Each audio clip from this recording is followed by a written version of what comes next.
ఓం పార్థాయ ప్రతిబోధితాం భగవతా నారాయణేన స్వయం వ్యాసేన గ్రథితాం పురాణమునినాం మధ్యే మహాభారతం అద్వైతామృతవర్షిణీం భగవతీం అష్టాదశాధ్యాయినీం అంబ త్వామనుసందదామి భగవద్గీతే భవద్వేషిణి. శ్రీమద్భగవద్గీత 1వ అధ్యాయము అర్జున విషాదయోగము 10వ శ్లోకం. అపర్యాప్తం తదస్మాకం బలం భీష్మాభిరక్షితం పర్యాప్తం వివిధమేతేషాం బలం భీమాభిరక్షితం. దుర్యోధనుడు ప్రగల్భాలు సొంత గొప్పలు చెప్పుకోవడం సాధారణమే. గొప్పలకు పోయేవారు అంత్యకాలం సమీపించినప్పుడు పరిస్థితిని నిజాయితీతో అంచనా వేయకుండా అహంకారంతో ప్రగల్భాలు పలుకుతారు. భీష్ముడిచే రక్షింపబడుచున్న తన సైన్యం అపరిమితమైనదని అన్నప్పుడే దుర్యోధనుడి దౌర్భాగ్యం తెలిసిపోయింది. భీష్మ పితామహుడు కౌరవ పక్షానికి సర్వ సైన్యాధ్యక్షుడు. తన మరణ సమయాన్ని తానే ఎంచుకునే వరం కలిగిన వాడు కాబట్టి అతన్ని ఓడించడం చాలా కష్టం. పాండవ పక్షం వైపు సైన్యాన్ని దుర్యోధనుడి బద్ధ శత్రువు అయిన భీముడు పరిరక్షిస్తున్నాడు. ఈ విధంగా దుర్యోధనుడు భీష్ముడి సామర్థ్యాన్ని భీముడి బలంతో పోల్చాడు. కానీ భీష్ముడు కౌరవులకు పాండవులకు ఇరువురికి కూడా పితామహుడే. ఇరు పక్షాల క్షేమం కోరేవాడే. పాండవులపై అతనికి ఉన్న ప్రేమ తనను మనస్ఫూర్తిగా యుద్ధం చేయనివ్వదు. అంతేకాక సాక్షాత్తు శ్రీకృష్ణ పరమాత్మ స్వయంగా ఉన్న ఈ ధర్మయుద్ధంలో భూమి మీద ఉన్న ఏ శక్తి కూడా అధర్మ పక్షానికి గెలుపుని సాధించలేదు అని భీష్ముడికి తెలుసు.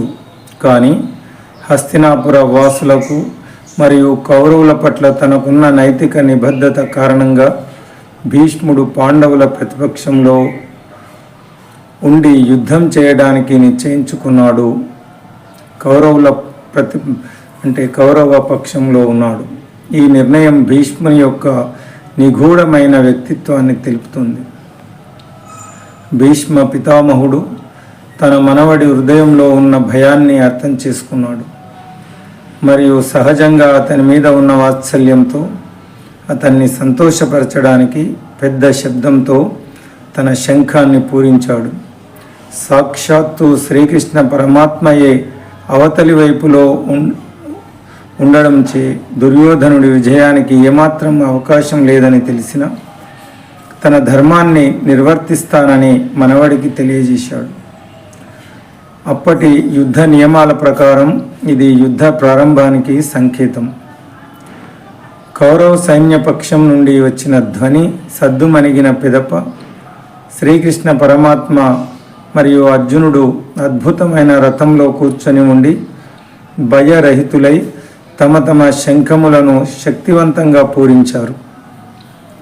దీంతో పాండవ పక్షంలో కూడా యుద్ధానికి ఉత్సాహం కలిగింది.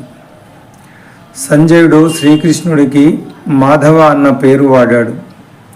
మా అంటే లక్ష్మీదేవిని సూచిస్తుంది, ధవ అంటే భర్త అని.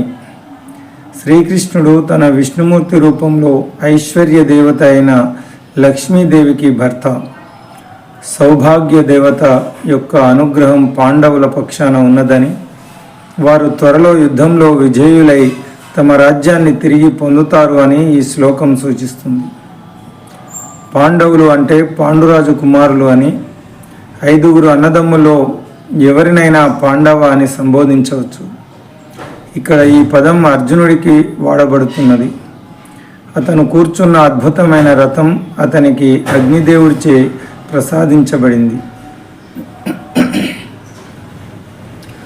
పాంచజన్యం ఋషికేశో దేవదత్తం ధనంజయ పౌండ్రం దద్మౌ మహాశంఖం భీమకర్మా వృకోధర.